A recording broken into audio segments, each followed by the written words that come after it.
It just seems like an unnecessary move to put this legislation forward. That was Alexandria City Councilwoman Lizzie Felter voicing her concern over tonight's council meeting. Jay McCulley was in attendance. Jay, what's the councilwoman referring to? Johnny, she's talking about a new ordinance introduced tonight that would reopen the issue of redrawing the city council districts again. We wouldn't have brought the 2024 maps forward if we didn't think that it was the best for the city. Back in April 2024, the Alexandria City Council voted 4-3 in favor of amending the boundaries for council districts 2, 3, and 4.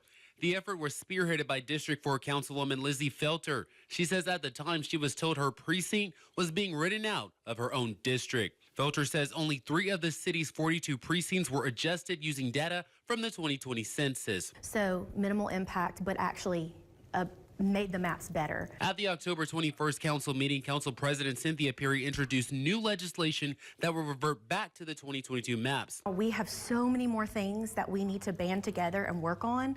I hate that this has come back up. If that change happens, it could put Felter's seat in jeopardy. It just feels like an intentional effort to remove the council person from their district. Felter says she spent years learning the needs of her community and worries that reverting the maps could leave some voters without representation. I'm just concerned for our voters and the fact that, like my particular precinct, we won't have been able to vote for a council person for 6 years now if this goes through.